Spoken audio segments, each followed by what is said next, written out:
एक महिला जिसकी उम्र महज 25 साल होती है, 5 साल की उसकी एक बेटी होती है, अचानक ही उसके जीवन में एक बहुत बड़ा भूचाल आता है। दोस्तों, जो उसका पति होता है इस जहां को छोड़कर एक हादसे में चला जाता है। अब ये महिला टूट सी ही जाती है, अपने सास ससुर के साथ रहने लगती है, लेकिन सास ससुर यहाँ पर इस महिला को ताने मारने लगते हैं और कहने लगते हैं कि तू यहाँ पर नहीं रह सकती, तूने हमारे बेटे को खा लिया है। दोस्तों, अब ये महिला कहे तो क्या कहे, यहाँ पर इस महिला से और भी कई शब्द कहे जाते हैं। इससे ये भी कहा जाता है अगर तेरे पास बेटा होता तो हम तुझे रख लेते, लेकिन तूने तो बेटी को जन्म दिया है, तेरी इस बेटी को हम यहाँ पर नहीं रख सकते, तुम दोनों यहाँ से जा सकती हो। दोस्तों, अब ये 25 साल की महिला जिसका नाम रीमा होता है, वो अपनी आंखों में आंसू भर लाती है, अपने पति को याद करने लगती है और उस घर की तरफ देख देख कर रोते हुए उस घर को छोड़कर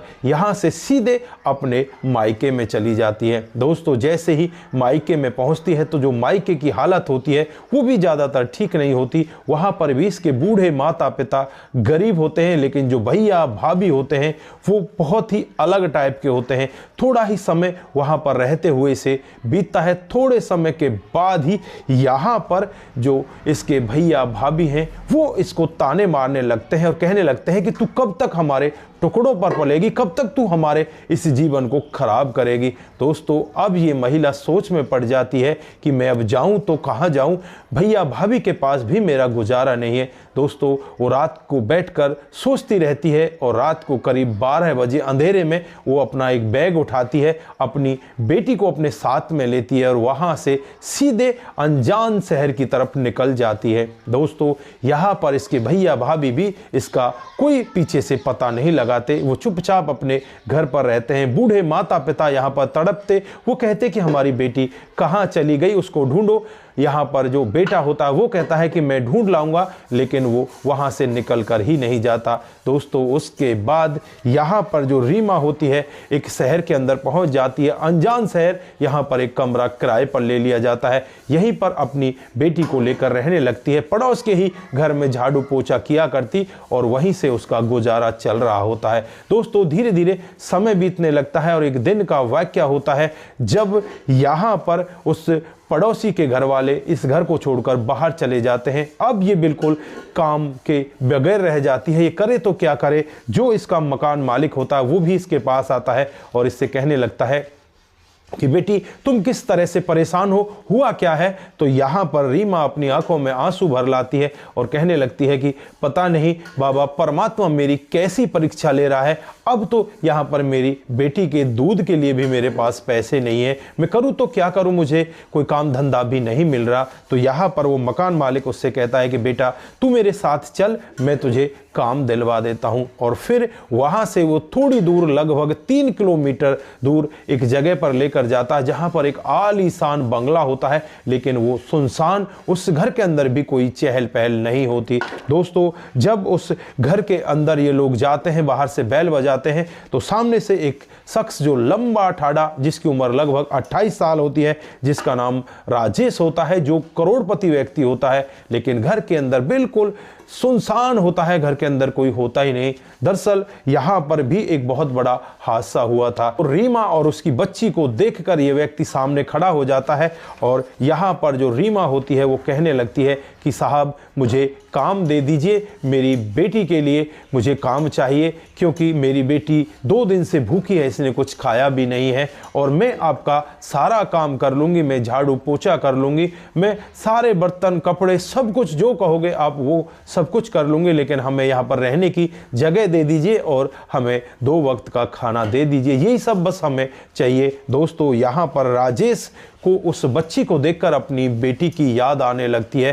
दोस्तों, दरअसल कुछ दिन पहले ही यहाँ पर राजेश का भी एक हंसता खेलता परिवार हुआ करता, जिसमें उसके माता पिता, उसकी पत्नी और उसकी एक छोटी सी 2 साल की बच्ची, ये सभी लोग बड़े आराम से यहाँ पर रह रहे होते हैं। और एक दिन का वाक़या होता है जब ये सभी के सभी ड्राइवर के साथ गाड़ी में बैठकर रोड से अपने घर की तरफ आ रहे होते हैं, तभी एक ट्रक इस गाड़ी में टक्कर मार देता है और टक्कर लगने की वजह से वो गाड़ी बिल्कुल चकनाचूर हो जाती है। जितने भी लोग उस गाड़ी के अंदर होते हैं वो सभी के सभी इस जहां को छोड़कर चले जाते हैं। उसके माता पिता, उसकी पत्नी और उसकी इकलौती बेटी। दोस्तों, राजेश यहाँ पर टूट सा ही जाता है। वो करे तो क्या करे, पूरा का पूरा परिवार उसका छिन जाता है। यहाँ पर राजेश अपनी आंखों में आंसू भर लाता है और इस बच्ची को देखकर उसे अपनी बच्ची की याद आने लगती है। और यहाँ पर राजेश कहने लगता है कि ठीक है, आज से तुम यहाँ पर रह सकते हो, तुम यहाँ पर काम कर सकते हो।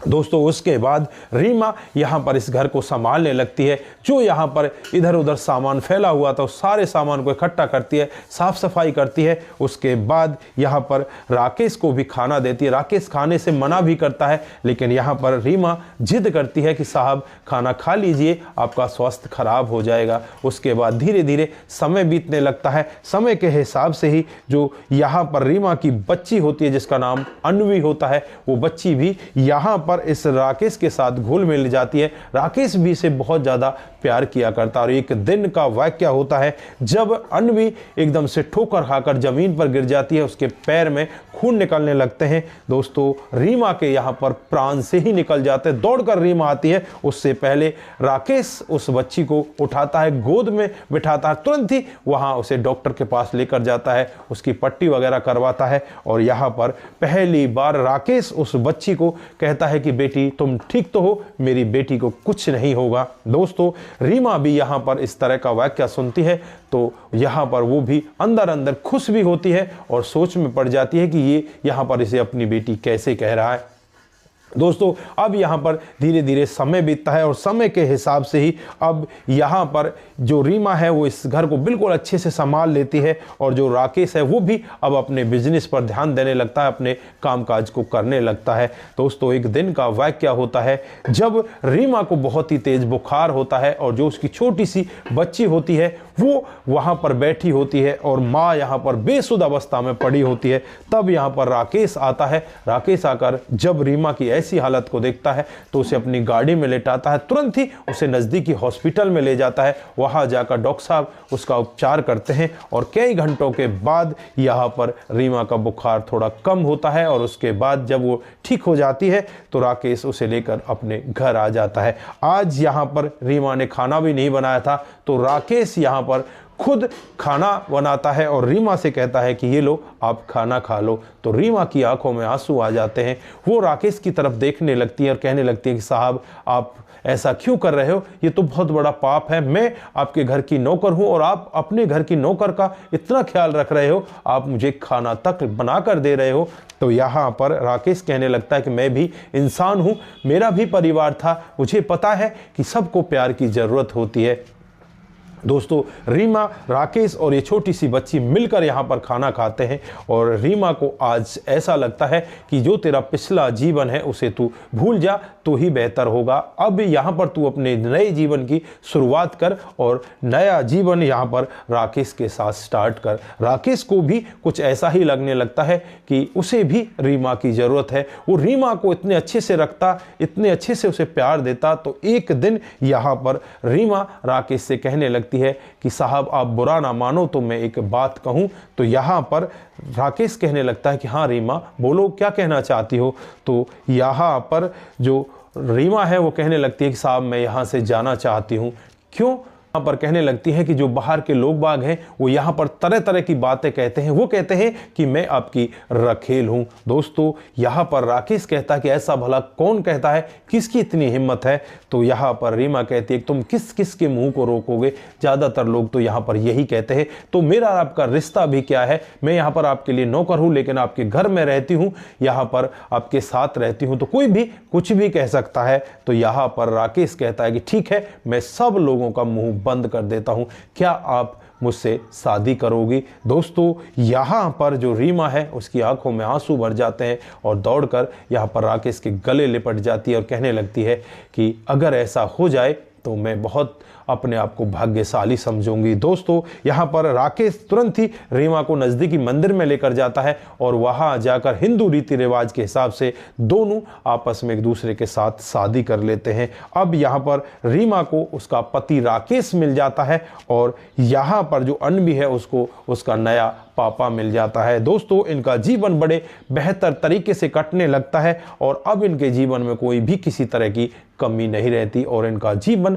अब इतने अच्छी तरीके से कटने लगता है। जो अन्वी है वो स्कूल जाने लगती है और धीरे धीरे करके इनके जीवन में लगभग 2.5 साल का समय बीत जाता है और 2.5 साल बाद यहाँ पर रीमा एक सुंदर बेटे को जन्म देती है। दोस्तों यहाँ पर जब बेटे का जन्म होता है तो चारों तरफ खुशियाँ ही खुशियाँ होती हैं और इन खुशियों को देखकर जो यहाँ पर राकेश है वो चारों तरफ मिठाई बंटवाता है, पूरे गांव को खाना खिलाता है। आसपास के लोग भी यहाँ पर जब इस पूरी कहानी को सुनते हैं तो हर कोई व्यक्ति इस कहानी को सुनकर एक बार के लिए सोचने के लिए मजबूर हो जाता है। दोस्तों कहाँ तो इस रीमा को खाने तक के लाले थे, आज ये करोड़पति बन चुकी है और इसका जीवन बहुत ही बेहतर तरीके से चल रहा है। तो दोस्तों यहाँ पर आप लोग क्या कहना चाहते हैं, आपकी जो भी राय है एक बार कमेंट बॉक्स में जरूर दीजिएगा। दोस्तों आज के लिए बस इतना ही, फिर मिलते हैं किसी नए मूड के साथ। तब तक के लिए आप अपना ख्याल रखें, परिवार का ख्याल रखें, सतर्क रहें, सावधान रहें। दोस्तों जिन साथियों ने